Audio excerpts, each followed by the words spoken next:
Еду в новое место на подводную охоту.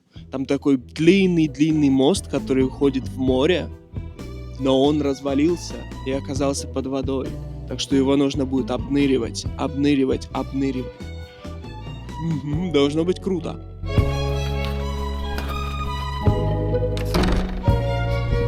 Привет.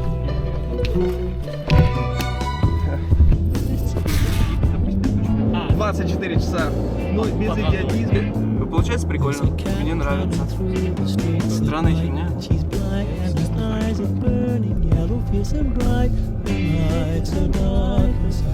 И, короче, она постоянно ездит. Проверим, есть ли вода. Вот видишь, вот это Пантанал. Да. Это называется Пантанал. Это раньше была узкоколейка, которая, ну, типа, там мелкая, поэтому корабли, типа, подплывали туда вот на самый этот и разгружались там по узкоколейке. Ну, грузились, разгружались и все вот это тяжело. На самом деле, это просто они стоят вот так вот и просто три ноги. То есть они между ними ничего не... Я сверху понял. они не связаны. И мы проплывем вот эта первая часть, и потом вторая, Да. вот где пустырь, там где-то 17 метров глубина.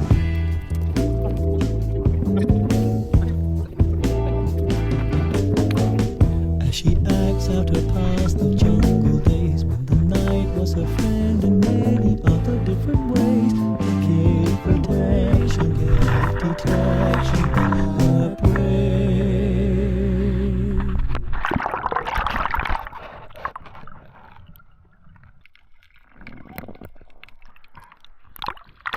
То есть ты сейчас отмеряешь, и тут будет такая плита.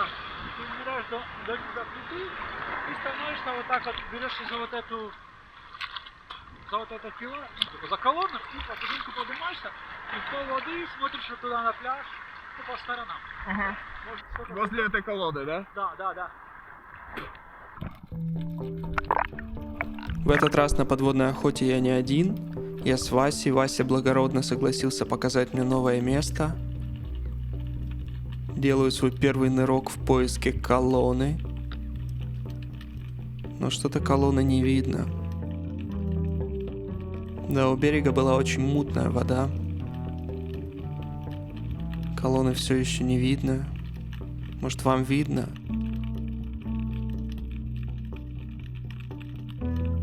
Я так люблю нырять в новых местах.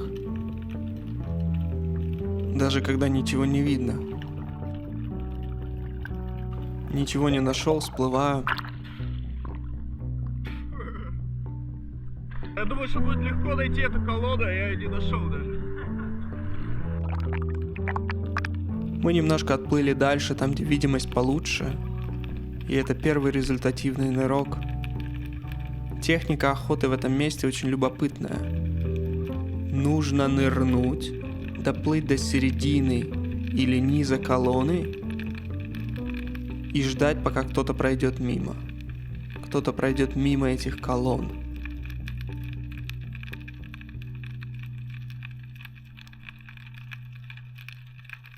Если никого не видно, то можно начать обследовать эти колонны на наличие сарго, что я и делаю прямо сейчас.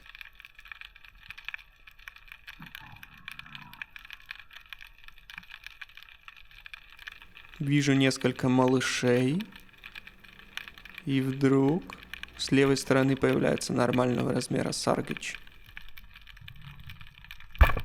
Они все под водой выглядят очень маленькими, но на деле этот сарго идеального пищевого размера. Вася мне рассказывал о том, как он встречал в этом месте очень много разной рыбы. Луфарь, барракуда, дентекс. В принципе, кто угодно может быть тут. А вот еще один сарго, но уже с поверхности. Очень прикольная рыба. Рацион этой рыбы очень похож на рацион дорадо, что сильно влияет на вкус рыбы. Но текстура мяса все-таки немножко другая, более плотненькая такая. Батарейку в камере заведите.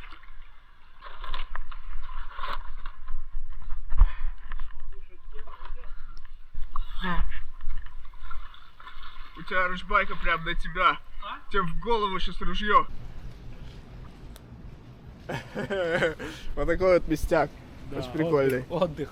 Можно пописать, заменить батарейки, можно пикник, все что угодно. Да, можно костер разжечь и рыбу пожарить. Точно. Ага.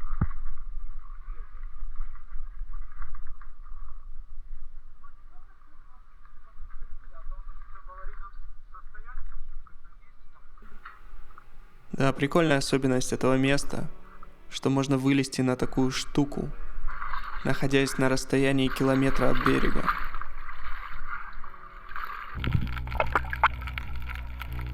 В этом месте глубина примерно метров 15-16. Примерно на 8 метрах я начинаю переворачиваться и медленно тонуть. И натыкаюсь на большую стаю рыбок. Я не помню, как они называются. В общем, эти рыбы, они из семейства окуневых. Их мясо неплохое. Немножко суховатое, как по мне. Но, в принципе, неплохое.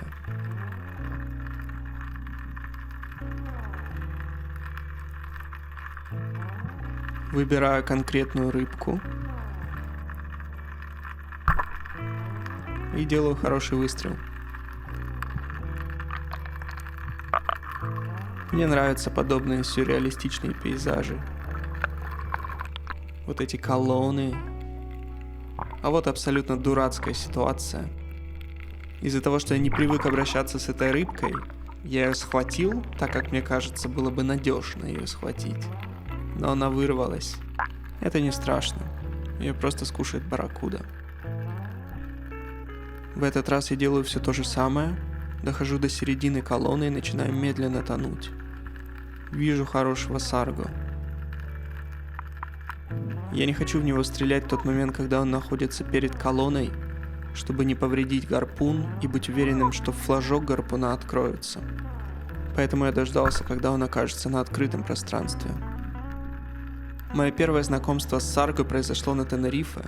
Я помню, как я подстрелил пару рыбок, приготовил их все в тот же день, и мне показалось, что они вообще невкусные, резиновые какие-то.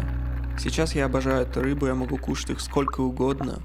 Секрет в том, чтобы дать ей полежать в холодильнике 2 дня. Это кардинально меняет вкус.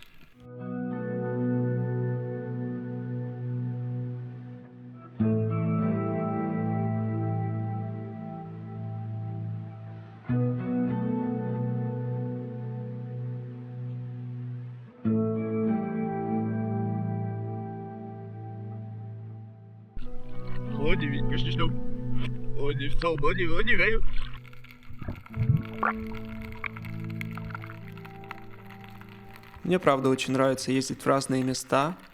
Я открыт к общению, так что если ты занимаешься подводной охотой в Испании или где угодно еще, и тебе хочется понырять со мной, то в описании будут мои контакты. Эта охота была очень интересной в плане продувки, потому что ты не плывешь на дно, чтобы там залечь, а ты все время погружаешься все ниже. То есть в какой-то момент ты проходишь зону нейтральной плавучести и начинаешь плавно тонуть. В этот момент ты занимаешься тем, чтобы подстрелить рыбу, и одновременно тебе нужно обращать внимание на продувку, потому что ты оказываешься все глубже и глубже и глубже. Да, не во всех местах есть такие пузатые сарго. Рекордный сарго за этот день был 0,65 килограмма. Жиробас.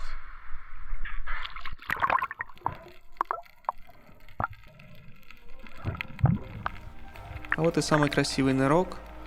По традиции я буду молчать.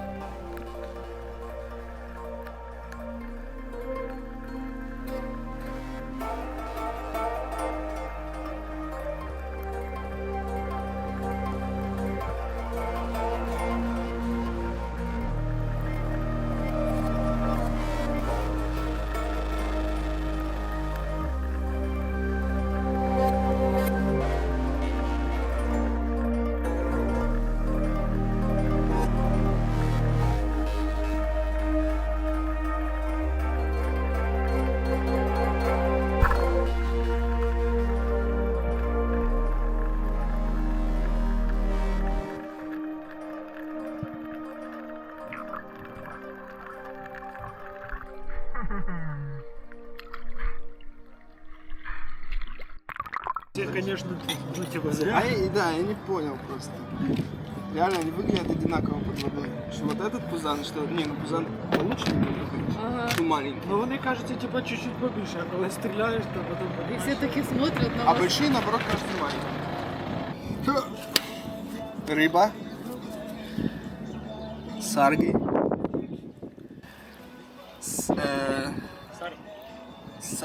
Саргос. Где этот рекордный пузан? Вот. Ну, четко там, да? Вот я тоже видел таких. Да. Я пару штук не мог стрелять. Ну как? Не мог. Ты уже поднимаешься на последних валютах, Угу. и они уходят. Спасибо большое за просмотр. Скоро будет еще одно видео про выбор ружья для морской подводной охоты. И оставляйте свои идеи в комментариях. Идеи для следующих выпусков. И оставляйте свои подписки. И оставляйте свои лайки. Это все мне очень помогает. Спасибо большое.